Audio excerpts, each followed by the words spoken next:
welcoming you again in the name of Jesus Christ to this series called Knowing God. परमेश्वर को जानना। परमेश्वर को जानना उसके वचन से सबसे सेफ है। मनुष्य की भविष्यवाणियां, बाइबल में लिखा है, भविष्यवाणियों को परखा करो कि वे खुदा की ओर से हैं भी या नहीं। इसका मतलब संभव है कि मनुष्य की भविष्यवाणी में हमें परमेश्वर का सही प्रतिरूप या सही अंश या सही वचन ना मिले, लेकिन परमेश्वर का वचन ताया हुआ है, परखा हुआ है, और ये हजारों हजारों साल से हमारे पास तक पहुंचाया गया और प्रिजर्व किया हुआ परमेश्वर का वचन है। और इसलिए इस वचन से आज जो दूसरी बात हम सीखना चाहते हैं, और वो ये है कि यीशु मसीह क्यों अब्राहम की संतान कहलाया। मत्ती रचित सुसमाचार उसके पहले अध्याय में लिखा हुआ है, अब्राहम के वंश, दाऊद के वंश, यीशु मसीह की वंशावली। क्या जरूरी है उसको उन वंशों से जोड़ना? क्यों उसे अब्राहम की संतान बोला गया है? दो मुख्य कारण हैं। एक कारण आपको बार बार दिखाई देगा, जैसे अब्राहम ने विश्वास किया और यह उसके लिए धार्मिकता गिना गया। रोमियो 4 में भी लिखा हुआ है कि अब्राहम ने विश्वास किया और यह बात उसके लिए धार्मिकता गिनी गई। अर्थात परमेश्वर आने वाले समय में यीशु मसीह के द्वारा विश्वास करने वालों को धर्मी ठहराएगा।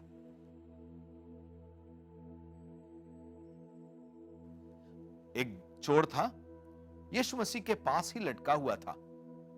उसने कहा, हे प्रभु, जब तू अपने राज में आए तो मेरी सुधि लेना। इसका मतलब मुझे विश्वास है कि तू राजा है, मुझे विश्वास है कि तेरा राज्य होगा और तू मेरी सुधि लेना। यीशु मसीह ने उससे कहा, मैं तुझसे सच सच कहता हूं, आज ही तू मेरे साथ स्वर्गलोक में होगा।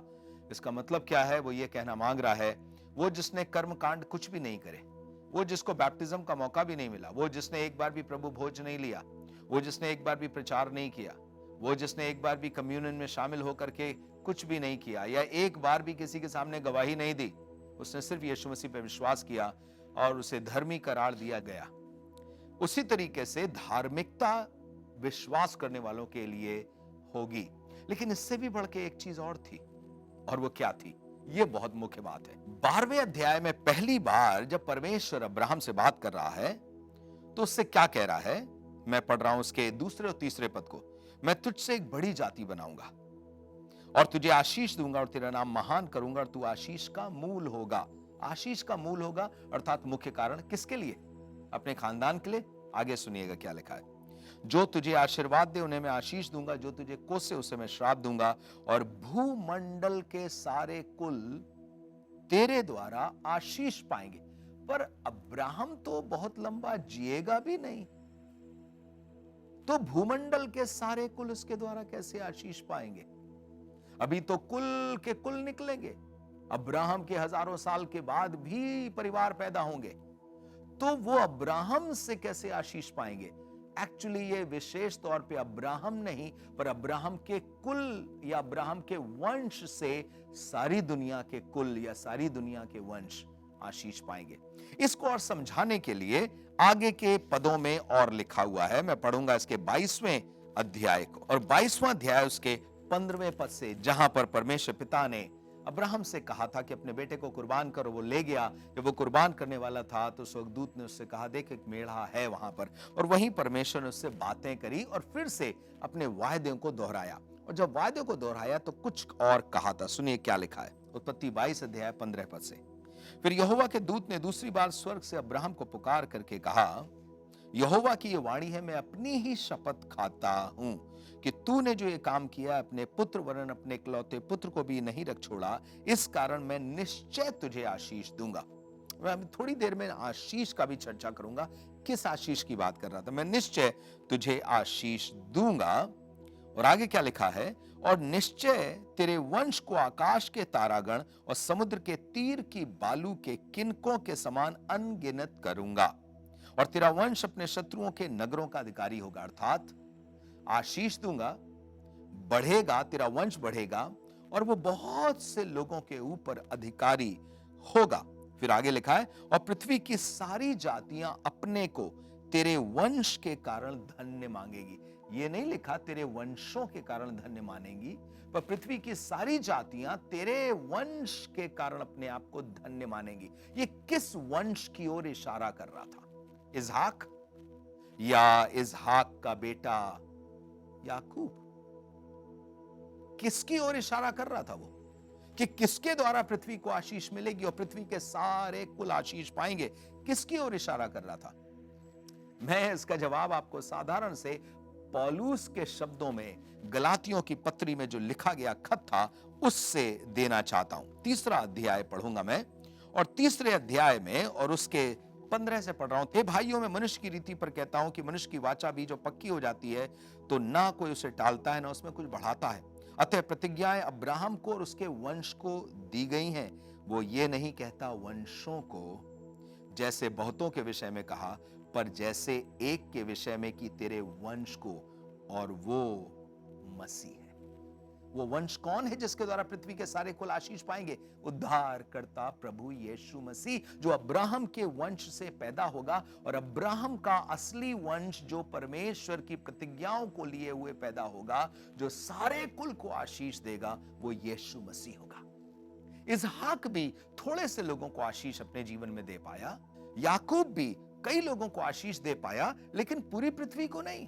पूरी पृथ्वी को आशीष देने के लिए अब्राहम के खानदान में से यीशु मसीह को पैदा किया गया, और वो सारी पृथ्वी के लोगों को आशीष देने के लिए पृथ्वी पर आया, और इसलिए उसे अब्राहम की संतान कहा जाता है। जब कभी बात आती है कि आप भी विश्वास के द्वारा अब्राहम की संतान बनते हैं, जैसे जक्कई के लिए कहा गया था, इस घर में उद्धार आया है क्योंकि ये भी अब्राहम का वंश है, अब्राहम की संतान है, अर्थात इसने भी विश्वास कर लिया, इसलिए इस घर में उद्धार आया है। अब्राहम का वंश वही है, विश्वास करने वाले अब्राहम का वंश कहलाते हैं। आप इसी गलातियों को 3रे अध्याय को और सावधानी से पूरा पढ़ेंगे तो आपको पता चलेगा विश्वास करने वालों को धर्मी गिना जाता है। मैं पढ़ रहा हूं 6 पद से, 3रे अध्याय के 6 पद से।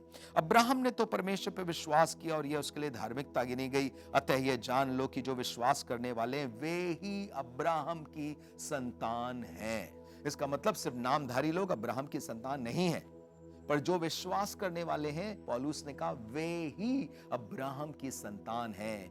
और यीशु मसीह आशीष बनकर के आया पूरी पृथ्वी के लोगों। अगर आप भी विश्वास करेंगे, जक्कई के समान आप भी अब्राहम की संतान बन सकते हैं, और यीशु मसीह आपके लिए महिमा और आशीष का कारण होगा। अब इससे पहले कि आप आशीष की बात सुन के तुरंत ये कहें, अच्छा ये आशीष की बात कर रहा है, अर्थात एक बड़ी कार होगी। मैं ये नहीं कह रहा कि कार आशीष से नहीं मिलती, पर वही आशीष नहीं है, या उस आशीष का चर्चा यहां नहीं किया जा रहा। मैं यहां पे बड़े घर को भी नहीं कह रहा कि उस आशीष का चर्चा कर रहा है। अक्सर लोग कहते हैं अब्राहम की आशीष, तो अब्राहम की आशीष मतलब धनी हो जाना। परमेश्वर के वचन में लिखा हुआ है मकिदुनिया की कलीसिया के विषय में कि उनके भारी कंगालपन के बढ़ जाने से उनकी उदारता भी बढ़ गई है। आप बताइए, एक विश्वासी कलीसिया की कंगालपन बढ़ रहा है? आप स्मरणा की कलीसिया को देखिए, आपको पता चलेगा दुख उठाने वाली कलीसिया थी, और वहीं पर एक कलीसिया जो अपने आप को धनवान कहती है, और यीशु मसीह कह रहा है तू अभागा, नंगा, तुच्छ, अंधा और कंगाल है। अब सुनिएगा, आशीष किसको बोलते हैं, और सिर्फ यहीं से गलातियों 3रे अध्याय से नहीं, पर मैं आपको यशायाह 44 से भी दिखाना चाहता हूं। यहां पर क्या लिखा है 3रे अध्याय में, और उसके 12, 13, 14 पद को पढ़ रहा हूं मैं। लिखा है, पर व्यवस्था का विश्वास से कोई संबंध नहीं, क्योंकि जो मानेगा वो उसके कारण जीवित रहेगा। मसीह ने जो हमारे लिए श्रापित बना, हमें मोल लेकर व्यवस्था के श्राप से छुड़ाया, क्योंकि लिखा है जो कोई काट पे लटकाया जाता वो श्रापित है। और ये इसलिए हुआ, यीशु मसीह का क्रूस पे लटकाया जाना इसलिए हुआ कि अब्राहम की आशीष, वर्ड ध्यान से सुनिए, लिखा है अब्राहम की आशीष मसीह यीशु में अन्य जातियों तक पहुंचे। पृथ्वी के सारे कुल तक अब्राहम की आशीष पहुंचे। आप कहेंगे, अच्छा देखा, इसका मतलब है सबको जमीनें मिलेंगी, सबको अधिकार मिलेगा, सबको चीजें मिल जाएंगी। यहां जिसका जिक्र कर रहा है, मैं वही आशीष का जिक्र करूंगा, मैं जोड़ घटा करके नहीं बोलूंगा। सुनिए क्या लिखा है, और हम विश्वास के द्वारा उस आत्मा को प्राप्त करें जिसकी प्रतिज्ञा की गई है। यह आशीष कौन सी है? पवित्र आत्मा के द्वारा खुदा के खानदान के हो जाना, पवित्र आत्मा के द्वारा परमेश्वर के परिवार के हो जाना, पवित्र आत्मा के द्वारा परमेश्वर से भर जाना, पवित्र आत्मा के द्वारा जीवन के जल की नदी का अंदर से फूट निकलना, पवित्र आत्मा के द्वारा पूरी पृथ्वी के लिए आशीष बन जाना। और यह पवित्र आत्मा सबसे बड़ी आशीष है जो यहां पर लिखा है। आशीष अर्थात पवित्र आत्मा एक और जगह से आपको इसको दिखाना मांगता हूं कि क्यों ये आशीष को पवित्र आत्मा के रूप में दर्शा रहा है। मैं ये नहीं कह रहा कि रोटी कपड़ा मकान आशीष नहीं है। यशाया 44 अध्याय पढ़ रहा हूं जहां उस आशीष का जिक्र किया गया है जो यीशु मसीह के द्वारा लोगों तक पहुंचेगी। क्या लिखा है? परंतु अब हे मेरे दास याकूब, हे मेरे चुने हुए इस्राएल, सुन ले, तेरा कर्ता यहोवा जो तुझे गर्भ ही से बनाता आया और तेरी सहायता करेगा, यो कहता है, हे मेरे दास याकूब, हे मेरे चुने हुए यशूरून, मत डर, क्योंकि मैं प्यासी भूमि पर जल और सूखी भूमि पे धाराएं बहाऊंगा। सूखी और प्यासी दोनों एक ही चीज है। हो सकता है आप सूखे हो पर प्यासे ना हो मानवीय तौर पर जमीन जो है, जो प्यासी है वो सूखी है, जो सूखी है वो प्यासी है। और फिर क्या कह रहा है? मैं प्यासी भूमि पर जल और सूखी भूमि पे धाराएं बहाऊंगा। जल भी वही है, धाराएं भी वही है। सो जो कोई सूखा है उस पर धाराएं बहाएगा, जल की धाराएं। अब सुनिएगा आगे क्या लिखा है। और मैं तेरे वंश पर अपनी आत्मा और तेरी संतान पर अपनी आशीष उंडेलूंगा।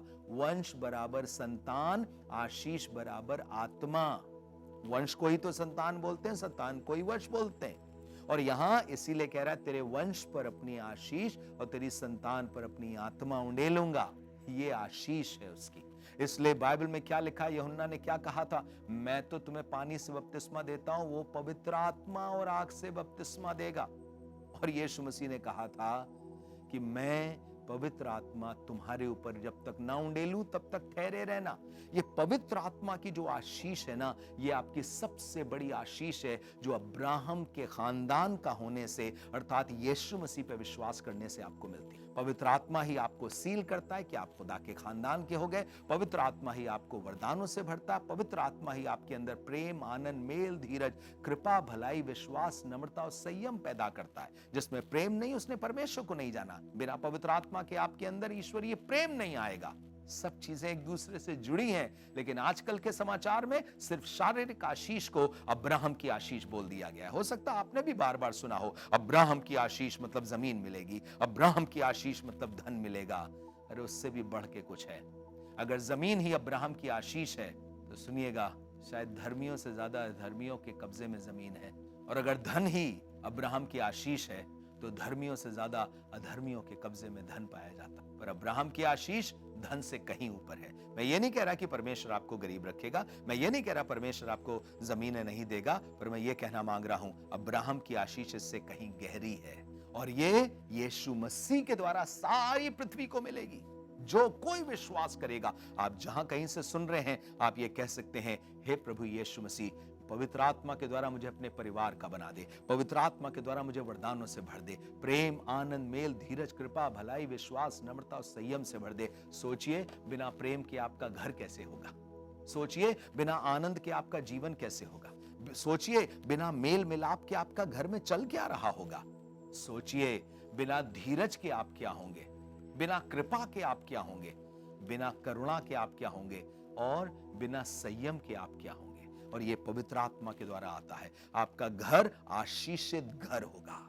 आपके घर में शांति और तसल्ली, इत्मीनान रहेगी अगर अब्राहम की ये आशीष आ गई। इसीलिए यीशु मसीह अब्राहम के संतान कहलाया। मेरी दुआ है आज आप विनती करें, घुटने पर हो जाएं और उससे कहें, प्रभु जक्कई के समान मैं भी विश्वास करता हूं। इस जक्कई ने क्या बोला था? मैं आधी संपत्ति गरीबों को दे देता हूं। अरे संपत्ति दे रहा है, अब तू अब्राहम की आशीष नहीं रह पाएगा। ना ना ना ना, वो समझ गया था अब्राहम की आशीष खुदा का हो जाना, अब्राहम की आशीष खुदा के परिवार का हो जाना, अब्राहम की आशीष खुदा के नेचर को रख लेना, और अब्राहम की आशीष खुदा को पा जाना, उसकी रूह से भर जाना। मेरी दुआ है कि आप यीशु मसीह जो अब्राहम के संतान के रूप में आया, आपके खानदान को भी आशीष दे। जब वो सारी पृथ्वी के लोगों को आशीष देने आया है तो ये आशीष आपके घर पे पाई जाए। मैं ये नहीं कह रहा रुपया ना हो, पर काश प्रेम उससे ज्यादा हो।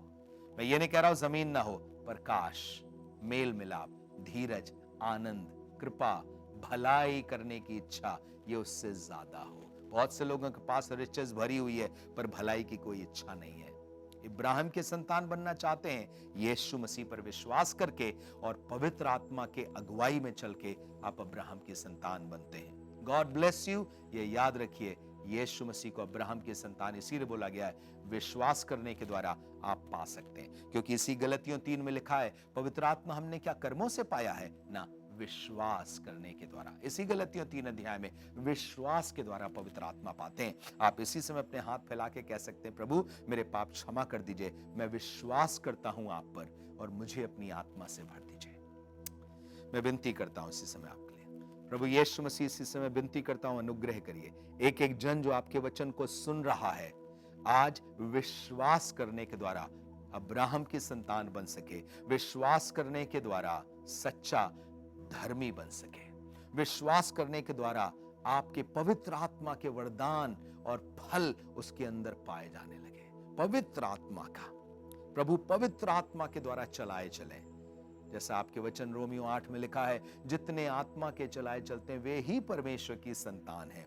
मेरी दुआ है प्रभु जी, लालच हमें ना चलाए, मेरी दुआ है गुस्सा हमें ना चलाए, पर आपका पवित्र आत्मा हमें चलाए। इसलिए हाथ फैला के विनती करते हैं, अपनी आत्मा से भर दीजिए प्रभु जी, अपनी आत्मा को हमारे ऊपर उंडेल दीजिए, क्योंकि ये हमारी आशीष है। हम इस आशीष को चाहते हैं प्रभु, बाकी सब आपने बहुत कुछ दिया है, लेकिन हम इस आशीष को चाहते हैं कि एक एक घर में ये आशीष पाई जाए। उद्धार करता, सिद्ध करने वाले प्रभु यीशु मसीह के नाम से मांगते हैं, आमीन। अगर आपने पवित्र आत्मा की आशीष नहीं पाई है तो मैं आपसे कहता हूं, भूखे प्यासे हो, क्योंकि वो सूखी भूमि पर जल और प्यासी भूमि पर धाराएं बहाता है। वो अपने संतानों पर अपनी आशीष और अपने वंश पर अपनी आत्मा उड़ेलता है। ये आशीष ही आत्मा है, आत्मा की आशीष सबसे बड़ी आशीष है। God bless you. अगर आपको आशीष मिली, किसी और के साथ शेयर करें। प्रभु आपको आशीष दे।